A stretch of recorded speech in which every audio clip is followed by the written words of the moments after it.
The conference room was too cold, like they kept it that way on purpose. Brenda from HR sat across from me with a manila folder, her face carefully blank. My boss, CEO Carter Winslow, stood by the window, looking anywhere but at me. Gloria, Brenda said in that flat, corporate tone they teach you in HR training. We're terminating your employment effective immediately. This is a culture mismatch situation. Ist sehr her. 6 years. I'd given this company 6 years of 12-hour days and weekend work. Culture mismatch. I repeated. Carter finally spoke, still looking at the window. You're just not aligned with our new direction, Gloria. We need team players. A security guard appeared in the doorway with an empty cardboard box. That's when it became real. They were actually firing me. Right now. I had 15 minutes to pack my desk. I sat in my apartment that night, still in shock. The box from my desk sat on my kitchen table, full of random things I'd grabbed in a panic. A coffee mug, some pens, a framed photo of my niece. 6 years, reduced to one cardboard box. Then the shock started turning into something else. Anger. Hot, bright anger that made my hands shake. I thought about my final project before they fired me. Carter had asked me to analyze our company's pay data for a new diversity and equity initiative. I'd spent weeks on it, pulling together salary information, bonus structures, promotion rates. Then suddenly, Carter shut it down. We're going in a different direction, he'd said. That was 2 weeks ago. Now I was fired for culture mismatch. The pieces were starting to fit together. I hadn't been fired for performance. I'd been fired for asking questions. I couldn't sleep. At 3 a.m, I sat at my laptop, staring at the screen. Then I remembered something. For years ago, when I'd been promoted to senior analyst, I'd set up a personal backup system. Nothing illegal, just a cloud-based archive of my work emails and files. I'd done it after a server crash had lost a week of my work. The IT department had approved it. I logged into the backup account, not sure if it would even still work. The login screen loaded. I held my breath and entered my password. It worked. Not only that, but the automated sync was still running. Every email, every file from my work computer was still backing up to my personal cloud. I was a ghost in their system now. They thought they'd cut me off, but I could still see everything. I started reading through the emails systematically, looking for anything that might explain why they'd really fired me. It didn't take long to find it. There was an email chain between Carter and the CFO, Harold Brennan, from 3 months ago. The subject line was Q3 cost optimization. I opened it. We need to look at cost neutralizing the diversity hires, Carter had written. The board is asking questions about our margins. Harold's response made my stomach turn. I've run the numbers. If we cap salaries and bonuses for the target demographics, we can save significantly. The key is keeping it quiet. Target demographics. They were talking about women and minorities like we were line items on a budget. There was more. An email from Carter about me specifically. Containing the Gloria situation is priority 1. She's seen too much. I sat back, my heart pounding. This was it. This was why they'd fired me. I kept digging. In an email from Harold, there was an attachment labeled Project Chimera. I downloaded it with shaking hands. It was a spreadsheet. A detailed, color-coded spreadsheet showing exactly how they'd been systematically underpaying women and minorities for the past 2 years. Each row was a person. Each column showed their actual salary versus what they should have been making. The differences were staggering. Thousands of dollars per person. At the bottom was a summary. Projected annual savings, $480,000. Nearly $500,000. They'd saved almost $500,000 by discriminating against their own employees. I wasn't fired for culture mismatch. I was fired because I'd gotten too close to discovering this. I was a liability, a threat, and they'd eliminated me before I could expose them. But they'd made one critical mistake. They'd underestimated me. I needed allies, but I had to be careful. I couldn't just start calling everyone I knew from work. If word got back to Carter, he'd know I was planning something. I created a new email account using an encrypted service. Then I reached out to someone I trusted, Liam Hughes. Liam had been let go 6 months before me. At the time, they'd said it was performance-related, but everyone knew Liam was one of the best developers we had. I sent him a simple message from my anonymous account. "This is Gloria. I need to talk to you about Aura Labs. Can we meet somewhere private?" He responded within an hour. "Coffee Bean on Market Street. Tomorrow at 2. When we met, Liam looked older, tired. I explained what I'd found, watching his face carefully. "I always knew something was wrong," he said quietly. "I just couldn't prove it." He leaned forward. "Whatever you're planning, I'm in." Through Liam, I connected with 2 others. Janelle Washington was a programmer who'd been passed over for promotion 3 times despite having more experience than the men who got promoted instead. She'd quit 8 months ago out of frustration. Then there was Trevor Park, who'd been let go 2 months after taking paternity leave. The company had claimed budget cuts, but they'd hired his replacement a week later at a lower salary. We met at Janelle's apartment, the 4 of us sitting around her kitchen table like conspirators. Which I suppose we were. "They've been doing this for years," Janelle said, her voice tight with anger. "I knew it. I felt it every day. But I couldn't prove anything." I pulled up the Project Chimera spreadsheet on my laptop. "Now we can prove it." Trevor stared at the screen, his jaw clenched. "How do we take them down?" I smiled. Carefully. I needed an insurance policy. Something that would alert me if they tried to cover their tracks. Liam still had access to some of the company's older systems. IT hadn't been thorough about revoking credentials when they'd fired him. Between his knowledge and my backup access, we found a loophole. I wrote a small piece of code. Nothing harmful, nothing that would damage their systems. Just a simple trigger that would send me an alert if anyone accessed the Project Chimera files. It took 3 hours to write and test. At 11 p.m., Liam deployed it through an old maintenance port that IT had forgotten about. "It's in," he said. "The next time anyone opens those files, you'll know within seconds." Our trap was set. Now we just had to wait and see if they took the bait. In the meantime, I needed to secure my own future. I'd been applying to jobs since the day I was fired, but now I had a specific target. Viridian Tech, Aura Labs' biggest competitor. They'd been trying to recruit me for years. I sent my resume to their head of HR on a Monday morning. By Wednesday, I had an interview. The CEO, Patricia Morrison, interviewed me personally.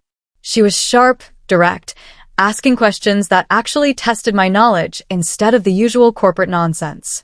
"Why did you leave Aura Labs?" she asked. I'd practiced this answer. Creative differences with leadership about the company's direction. It was true in a way. Patricia studied me for a moment, then smiled. "We could use someone with your analytical skills. When can you start?" The offer came 2 days later. 15% more than I'd been making at Aura Labs, plus stock options. I accepted immediately. Now I had financial stability and a powerful platform. Everything was falling into place. I'd been at Viridian for 2 weeks when my phone buzzed with an alert. Someone had accessed the Project Chimera files. I opened my laptop right there in Viridian's break room, pulling up the monitoring dashboard. It was Carter and Harold.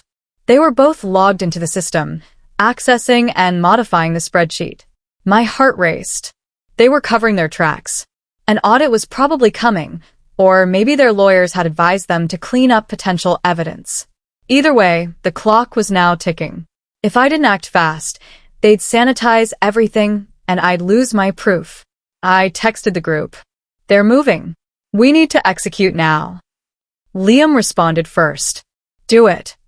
Then Janelle. "Take them down." Trevor's message was just one word. "Go." I took a deep breath and opened my encrypted email account. It was time. I'd spent the past 2 weeks preparing a dossier. Not just raw emails and spreadsheets, but a complete, organized presentation of Aura Labs discrimination. Executive summary. Timeline. Direct quotes from the emails. The Project Chimera spreadsheet with annotations explaining what each column meant. I'd made it simple enough that anyone could understand it, even someone with no tech background. Now I needed to get it into the right hands. I'd researched tech journalists carefully. Most of them were too cozy with the companies they covered, afraid of burning sources. But there was one reporter who'd built her career on taking down corrupt corporations. Isabella Rossi. She'd exposed fraud at 3 major companies in the past 5 years. She was fearless. I sent the dossier from my anonymous email account with a simple message: everything you need to expose Aura Labs' discrimination scheme. Documents are verified and authentic. More victims willing to talk. Then I hit send and waited. But I wasn't putting all my faith in a journalist. The legal system moved slowly, but it moved thoroughly. From a different anonymous account, using a different method to hide my identity, I sent the complete dossier to 2 government agencies. First, the State Department of Labor. They handled workplace discrimination cases and had the power to launch investigations. Second, the Federal Equal Employment Opportunity Commission. They were slower but more powerful, with the authority to pursue criminal charges in the worst cases. Both agencies had tip lines specifically for reporting discrimination. I used them. Each submission included the same comprehensive dossier, the same evidence, the same detailed explanation. Within an hour, I had automated confirmation emails from both agencies. Your report has been received and assigned a case number. An investigator will review your submission. The legal machinery had started grinding. There was no stopping it now. Going to work at Veridian felt surreal. I sat in meetings about product launches and marketing strategies, smiling and taking notes, while secretly waiting for the bomb to drop. At lunch, I'd check the news on my phone. Nothing yet. After work, I'd check again. Still nothing. The waiting was torture. Isabella Rossi had acknowledged receiving my email with a brief, encrypted response. Reviewing. This is big. Need time to verify. I understood. A journalist couldn't just publish leaked documents without verification. She had to check sources, confirm authenticity, protect herself from lawsuits. But every day that passed was another day Carter and Harold had to cover their tracks. I watched Aura Labs' social media feeds obsessively. Everything looked normal. Happy employee features. Product announcements. No hint of the storm that was coming. But I could feel it building, like pressure before an earthquake. The article dropped on a Tuesday morning. I was at my desk at Veridian when my phone buzzed with a news alert. Culture mismatch or calculated discrimination. Inside Aura Labs' secret pay scheme by Isabella Rossi. My hands shook as I opened it. Isabella had done her homework. The article was devastating. She'd verified everything, contacted other former employees, even gotten some current employees to speak anonymously. She quoted directly from the emails. Carter's message about cost-neutralizing diversity hires. Harold's spreadsheet showing the systematic underpayment. My firing and the containing Gloria email. She'd found public salary data and shown exactly how much Aura Labs had underpaid women and minorities compared to market rates. The article ended with a statement from the Department of Labor. We are actively investigating serious allegations of systematic discrimination at Aura Labs. Within an hour, the tech world was on fire. Twitter exploded. LinkedIn was full of people sharing the article with shocked comments. My phone buzzed constantly with messages from former colleagues. I watched the fallout unfold in real time. Aura Labs' stock price started dropping immediately. 5% in the first hour. 10% by lunch. 15% by market close. The company's official Twitter account posted a panic statement. We are deeply troubled by these allegations and are launching a full investigation. Aura Labs is committed to equity and inclusion. The comments were brutal. A full investigation? The evidence is right there in your own emails. Too late for PR damage control. Where was this commitment when you were stealing from your employees? By end of day, 3 major clients had released statements. We are reviewing our partnership with Aura Labs in light of these serious allegations. That was corporate speak for we're pulling out. Aura Labs had built their reputation on being a progressive, inclusive company. Now that image was shattered. And I'd been the one holding the hammer. 2 days after the article dropped, the lawsuit hit. I was watching the news during my lunch break when the alert came through. Class action lawsuit filed against Aura Labs for systematic discrimination. A prestigious law firm, Morrison and Associates, had filed a $450,000 class action lawsuit on behalf of 43 current and former employees. The filing cited Isabella's article and used the leaked Project Chimera documents as evidence. Janelle, Trevor, and Liam were all named as primary plaintiffs. I wasn't on the list. I'd made that choice deliberately. Being a plaintiff would have exposed me, made it obvious I was connected to the leak. This way, I could watch from the shadows while others got justice. The lawsuit was the lead story on every business news channel. CNBC had a legal analyst explaining how damaging the evidence was. These emails and spreadsheets show clear intent to discriminate. This isn't negligence. This is deliberate, systematic theft of wages. The analyst paused. Aura Labs is going to lose, and it's going to cost them much more than $450,000. The board of directors held an emergency meeting that weekend. I wasn't there, obviously, but the results were leaked to the press by Monday morning. Carter Winslow and Harold Brennan had been placed on administrative leave, pending the outcome of the investigation. Administrative leave. That was corporate speak for fired, but we can't say fired yet because of lawyers. The board appointed an interim CEO, a woman named Dorothy Chun who'd been on the board for 2 years. Her first statement was carefully worded. Aura Labs is committed to making this right. We will cooperate fully with investigators and ensure this never happens again. I read the statement on my phone and laughed. They were scrambling. The company was hemorrhaging value, clients were fleeing, and their leadership was disgraced. Everything they'd built was crumbling. And somewhere in that chaos, Carter and Harold were probably realizing that firing me had been their biggest mistake. They tried to silence a threat and instead created an enemy. My phone rang from an unknown number. I almost didn't answer, but something made me pick up. Gloria? The voice was shaky, uncertain. Brenda from HR. Yes. I kept my voice neutral. Gloria, we need to talk. I think there's been a terrible misunderstanding. I waited, letting the silence stretch. With your termination, she continued. The circumstances. I've been reviewing the files, and I think we may have made an error in judgment. She was trying to save herself. Throw herself on my mercy before the investigators came for her too. I was just following orders from Carter and Harold, Brenda said, her voice almost pleading now. I didn't know about the discrimination. I didn't know any of it. Maybe that was true. Maybe she'd just been a tool. But she'd still sat across from me in that cold conference room and fired me with that flat, corporate voice. There's no misunderstanding, Brenda, I said calmly. Then I hung up. She called back twice. I didn't answer. The email came from Dorothy Chen, the interim CEO. She'd somehow gotten my Veridian email address, probably through LinkedIn. The subject line was confidential discussion, consulting opportunity. I opened it out of pure curiosity. The email was professionally written but desperate underneath the corporate language. Dorothy acknowledged that Aura Labs was facing significant challenges and was working to rebuild trust and credibility. Then came the ask. Given your deep knowledge of our systems and your proven analytical capabilities, we would like to discuss bringing you back as a senior consultant. Your insights would be invaluable as we work to reform our practices. The audacity was breathtaking. They'd fired me, tried to silence me, and now they wanted me back to clean up their mess? I read the email 3 times, my anger growing with each read.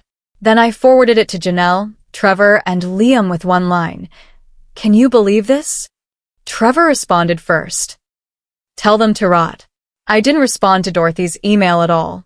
Silence was answer enough. I'd been mostly silent on social media since my firing. But now, with everything exploding, I decided it was time to speak. Not as the anonymous leaker. I'd never confirm or deny that. But as someone with experience in the industry who cared about these issues. I wrote a LinkedIn post carefully. I've spent over a decade in tech, and I've seen too many talented people held back by systematic barriers. Real inclusion isn't about diversity statements on your website. It's about transparent pay scales, fair promotion practices, actually living your values. The post went on, talking about the importance of ethical leadership and the courage it takes to speak up when you see wrongdoing. I never mentioned Aura Labs specifically, but everyone reading it knew what I was talking about. The post went viral within hours. Thousands of likes, hundreds of comments, dozens of shares. People tagged their CEOs. News outlets quoted it in their coverage of the Aura Labs scandal. I gained 5,000 followers in a day. Suddenly, I was a voice in the conversation about tech ethics. And every bit of attention on me was more humiliation for Aura Labs. The settlement came faster than anyone expected. Aura Labs lawyers had looked at the evidence and realized they couldn't win. Fighting a lawsuit with emails and spreadsheets proving systematic discrimination would be suicide. 6 weeks after the suit was filed, they settled. The terms were confidential, but they were leaked anyway.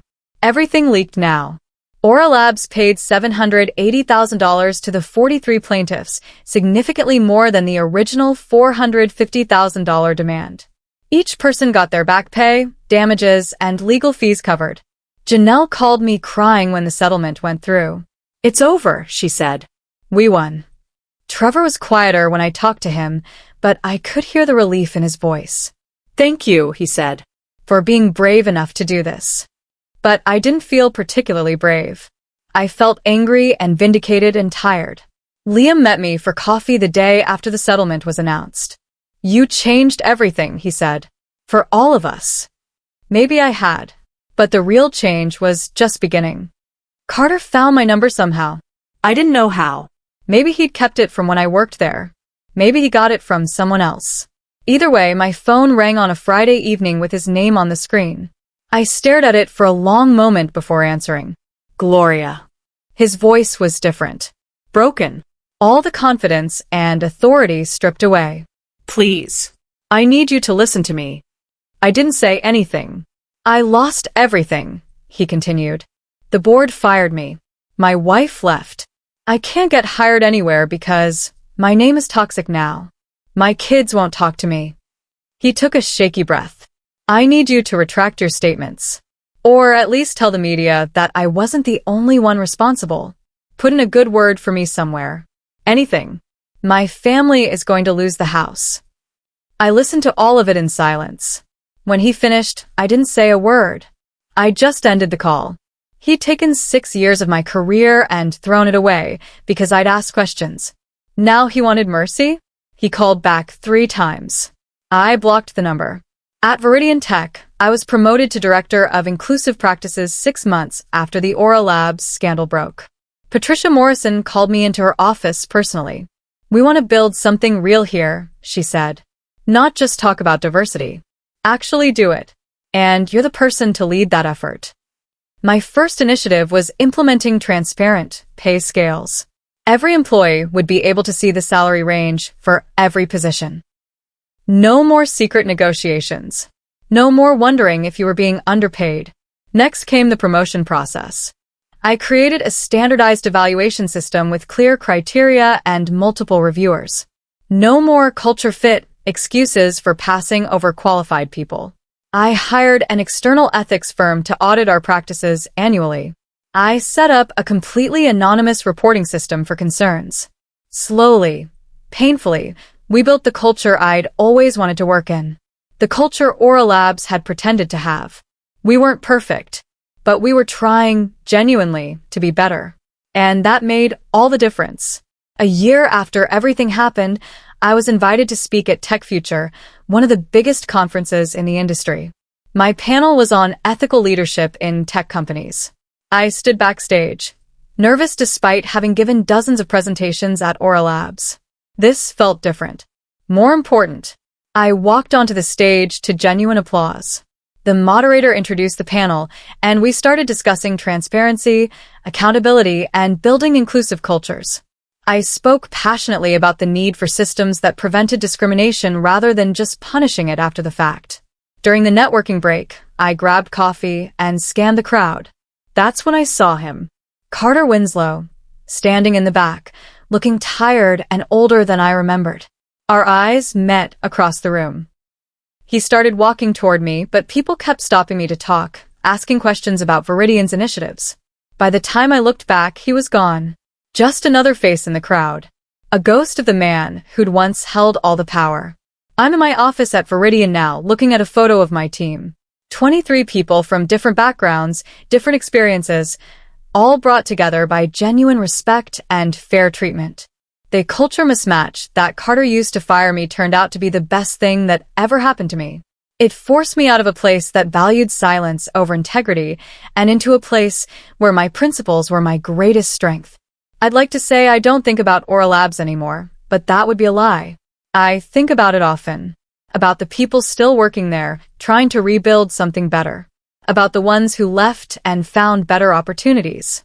About the system that allowed the discrimination to happen in the first place. But mostly, I think about what I learned. That documentation is power. That courage is contagious. That standing up for what's right is always worth it, even when it costs you everything. My phone buzzes with a message from Janelle. Lunch next week. I smile and type back. Absolutely. Then I turn to my computer, where I'm working on a new transparency initiative. There's still so much work to do. All right, everyone. I call to my team. Let's get to work.